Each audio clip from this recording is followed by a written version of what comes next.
الرحمن الرحیم الصلاۃ والسلام علیک یا رسول اللہ، الصلاۃ والسلام علیک یا حبیب اللہ، الصلاۃ والسلام علیک یا نبی اللہ وعلی آلک و اصحابک یا نور اللہ صلی اللہ تعالی علیہ وسلم۔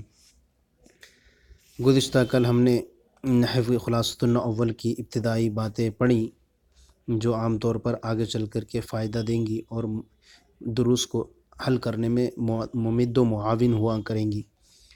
اب ہم اس کے تعلق سے اب آگے چلتے ہیں۔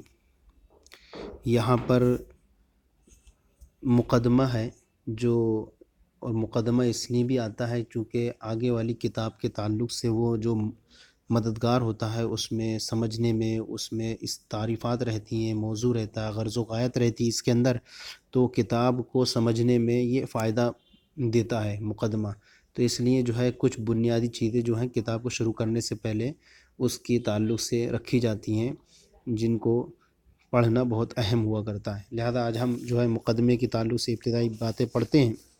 سب سے پہلے ہم جو ہے نحو سیکھ رہے ہیں، اس نحو کے تعلق سے ہم پڑھتے ہیں کہ علم نحو کی تعریف۔ علم نحو کی تعریف ایسے قواعد کا علم جن کے ذریعے اسم، فعل اور حرف کے آخر کے احوال اور ان کو آپس میں ملانے کا طریقہ معلوم ہو۔ تو یہ جو ہے علم نحو کی تعریف ہوئی۔ علم نحو کی تعریف اس طور پر ہوئی کہ آپس میں ملانے کا طریقہ معلوم ہے۔ علم ایسے اس قواعد کا علم جن کے ذریعے اسم، فعل اور حرف کے آخر کے احوال اور ان کو آپس میں ملانے کا طریقہ معلوم ہو۔ تو اس میں جو ہوتا ہے عام طور پر جسے اس کے آخر میں کیا آنا ہے، اس کے آخر میں کیسی حرکت آئے گی، کبھی فتح آئے گا، کبھی ضمہ آئے گا، کبھی کسرہ آئے گا، یہ ساری صورتیں۔ پھر اگر ہمارے الگ الگ حرف ہیں، فعل ہے، اسم ہے، بہت سارے ہیں، ہم نے لکھا ضرب زید اور یہاں با، اب اس طرح ہمیں کیسے کر کے جوڑنا ہے اس کو، یہ جوڑنے کے طریقے کون سکھاتا ہے ہمیں؟ نحو سکھاتا ہے۔ بہت الگ الگ حرف بھی ہے ہمارے پاس، اسم بھی ہے، فعل بھی ہے، لیکن اب اسے ہمیں کلام بنانا ہے تو یہ جوڑنے کے طریقے بھی ہمارے سامنے کس کے ذریعے پتہ چلتے ہیں؟ علم نحو کے ذریعے پتہ چلتے ہیں۔ اسم و فعل حرف کے آخر کے حوال معلوم ہوتے ہیں اور ان کا آپس میں تران ملانے کا طریقہ معلوم ہوتا ہے تاکہ ایک کلام صحیح طور پر درست ہو سکے۔ تو یہ چیزیں ہمیں علم نحو کے ذریعے سیکھنے کو ملتی ہیں۔ اور چونکہ تعریف اس لیے کی جاتی ہے کہ تعریف کے ذریعے جو ہے ایک علم دوسرے علم سے ممتاز ہوا کرتا ہے۔ تو جیسے کہ ہم کہیں کہ آخر کی حالتیں معلوم ہوتی ہیں کہ اس میں تبدیلی آئے گی یا نہیں، کلمات کو جوڑنے کا طریقہ معلوم ہوتا ہے، یہ سب چیزیں اس میں حاصل ہوتی ہیں۔ دوسرا علم نحو کا موضوع۔ علم نحو کا موضوع کلمہ اور کلام ہے۔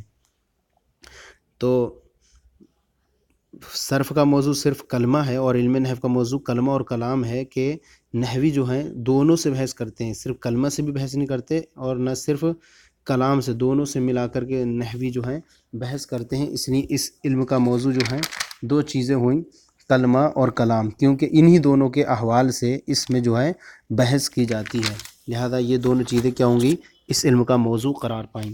علم نحو کی غرض یعنی فائدہ کیا ہے؟ کسی بھی علم کو اگر ہمیں سیکھنے سے پہلے اگر اس کی غرض معلوم نہ ہو، اس کا مطلب اور اس کا جو ہے انجام تاریخ آگے کا کیا دے گا فائدہ، تو تب تک کیا ہوگا؟ طلب عبث، بیکار چیز کو، مجہول چیز کو حاصل کرنا لازم آئے گا۔ تو ہمارے لیے اس میں ہر چیز کے علم کی غرض بھی معلوم ہونا چاہیے تاکہ ہمیں سیکھنے کا اس کا فائدہ کیا ہو۔ تو ہم علم نحو کی غرض کیا ہے؟ قرآن و سنت کا فہم اور عربی زبان میں لفظی غلطی سے بچنا۔ لفظی غلطی سے بچنے کے لیے کیا ہے؟ ہم علم نحو کو حاصل کرتے ہیں کہ علم نحو کیا سکھاتا ہے ہمیں؟ کلام عربی میں لفظی غلطی سے بچتے ہیں کہ مان لیجئے ہمیں اگر کہیں فاعل بنانا ہے اور ہم اس پہ جو ہے ہمارا فاعل کی صورت میں اس پر پیش آنا چاہیے، اب ہم زبر دے دیں گے وہاں پر تو معنی فاسد ہو جائے گا۔ تو ایسی چیزوں سے بھی یہاں بچاتا ہے۔ عرب کے کلمات کو طریقے پر ان کو جوڑنے کا طریقہ سکھاتا ہے۔ آخر میں تبدیلی لانا یا نہ، قرآن معنی کو سمجھنے میں یہ ساری چیزیں کس کے ذریعے ملتی ہیں؟ یہ غرض ہے اس کی۔ پہلے قرآن و سنت کا فہم آ جائے اور عربی زبان میں لفظی غلطی سے، چونکہ جو ہوتی ہے اس میں جو ہے الفاظ لفظ سے بحث کی جاتی ہے، لفظی سے کلام کے، تو یہاں پر آخر میں کیا حرکت آئے گی، یعنی فاعل ہے تو اس پر پیش آنا چاہیے، مفعول ہے تو اس پر نصب آنا چاہیے۔ اب اگر ہم الٹا کر دیں تو یہ غلطی ہو جائیں گی، اس غلطی سے بچنے کے لیے ہمیں جو ہے علم نحو کو سیکھنے کی ضرورت پڑتی ہے۔ تسمیہ اور وجہ تسمیہ، یوں تو عام طور پہ لوگوں نے تسمیہ کہتے ہیں کسی چیز کا نام رکھنا، تو نام رکھنا اس کا جو ہے نام رکھا گیا، کیوں رکھا گیا اس علم کا نام، تو عام طور پر لوگ جو ہیں بیان کرتے ہیں، جیسے کہ ہماری کس کتاب میں لکھا ہوا ہے، نحو کا ایک معنی طریقہ اور مثل ہے، اور چونکہ اس علم کو جاننے والا عرب کے طریقے پر انہی کی مثل کلام کرتا ہے، اس لیے اسے علم النحو بھی کہتے ہیں۔ تو عرب کے طریقے پر جیسے وہ کلام کرتے ہیں عربی میں، ایسے ہی یہ بھی اگر سیکھ لیتا ہے انسان تو ان کے طریقے پر ہی کلام کرنے لگتا ہے، اسی لیے اس علم النحو بھی کہتے ہیں۔ اور بعض حضرات نے یہ بھی بیان فرمایا کہ حضرت علی رضی اللہ تعالیٰ عنہ کے پاس جب حضرت ابو الاسود لے کر کے آئے اور کچھ اصول قوانین تحریر فرما دیے، تو آپ نے فرمایا ما احسن ھذا النحو الذی قد نحوت، یہ کتنا بہتر طریقہ جس نے تو نے قصد کیا، اسی ارشاد کی بنا پر اس کا نام علم نحو قرار پایا۔ ایک تو یہ ہوئی۔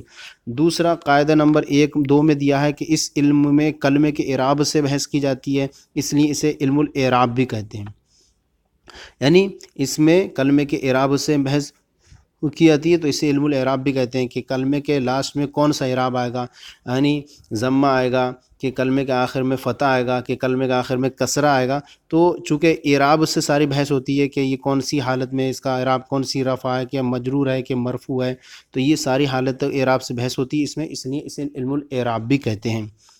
مرتبہ علم نحو، اسے کب حاصل کرنا چاہیے؟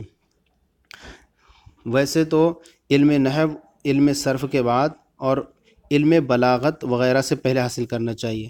یہ فرمایا کہ علم نحو جو ہے عام طور پر یہ جو ہے علم نحو کو علم صرف کے بعد اور علم بلاغت سے پہلے حاصل کرنا چاہیے، اور عام طور پہ بیان کیا جاتا ہے کہ صرف جو ہے یہ کیا ہے ماں ہے، اور صرف جو ہے ماں ہے، اور کیا ہے نحو جو ہے یہ باپ کا درجہ رکھتا ہے، علوم کا باپ کا درجہ رکھتا ہے، اور جو ہے صرف ماں کا درجہ رکھتی ہے۔ تو سب سے پہلے علم صرف کو حاصل کر لینا چاہیے، اور پھر اس کے بعد علم نحو کو حاصل کرنا چاہیے، اور علم بلاغت سے پہلے حاصل کر لینا چاہیے اس میں علم بلاغت وغیرہ سے پہلے اسے حاصل کر لینا چاہیے۔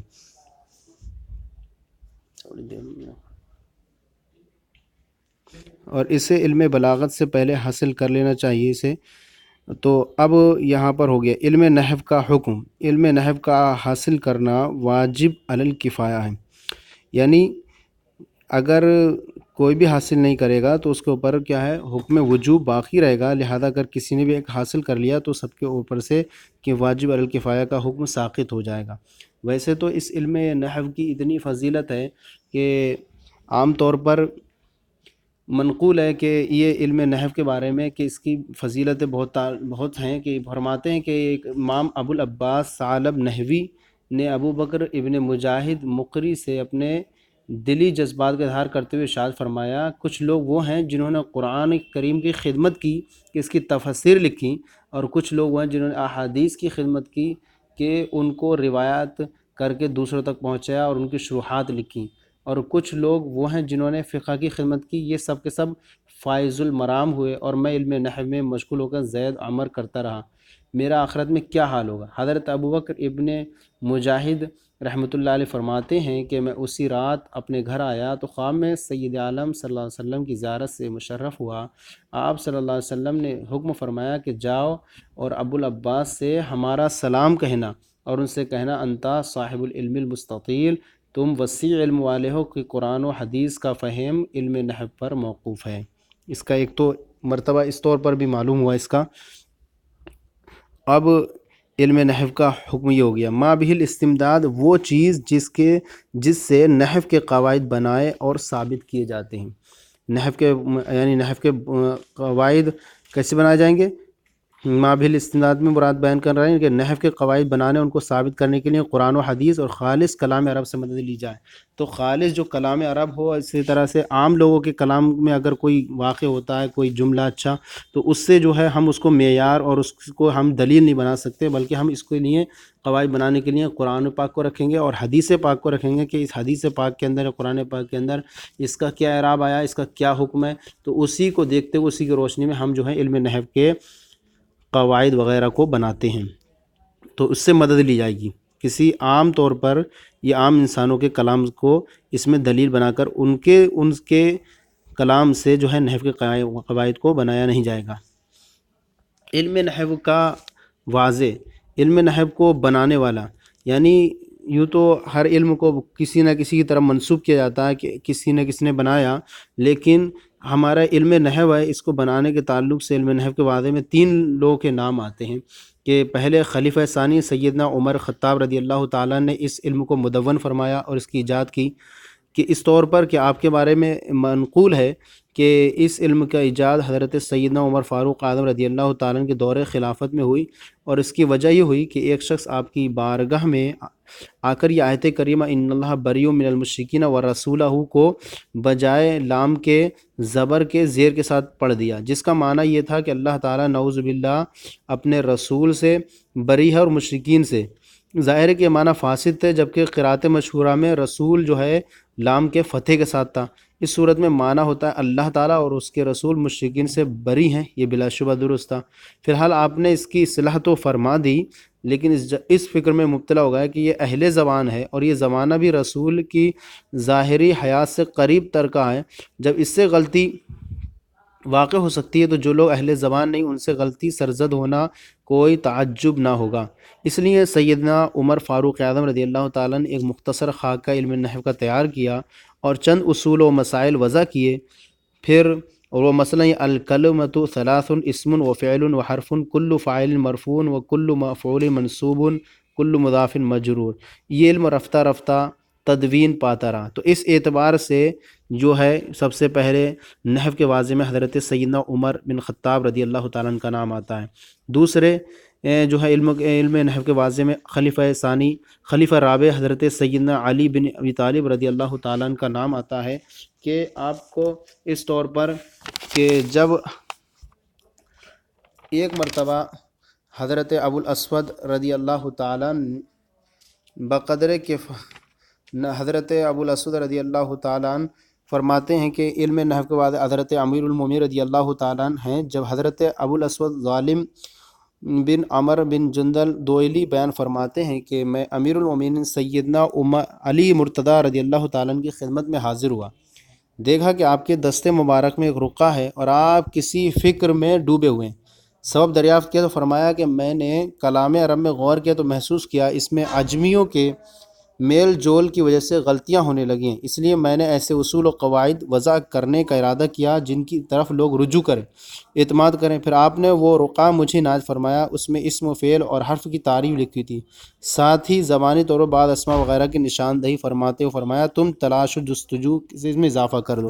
تو اس طور پر اس اعتبار سے یہ مانا جاتا ہے کہ آپ نے جو ہے اس طرح سے اس کی تدوین کی فرمائی، تو لہذا خلیفہ رابع حضرت سیدنا علی بن طالب رضی اللہ تعالیٰ عنہ اس علم کے واضح میں دوسرے واضح میں شمار کیے جاتے ہیں، اور تیسرے سیدنا ابو الاسود دوئلی ہیں۔ چونکہ حضرت سیدنا ابو الاسود دوئلی نے آپ رضی اللہ تعالیٰ عنہ کے حکم سے اور بہت سارے اور مزید قواعد کو تلاش و جستجو کے ذریعے حاصل کر کے اور مزید اضافہ فرما دیا، اس لیے آپ کو بھی علم نحو کے واضح میں شمار کیا جاتا ہے۔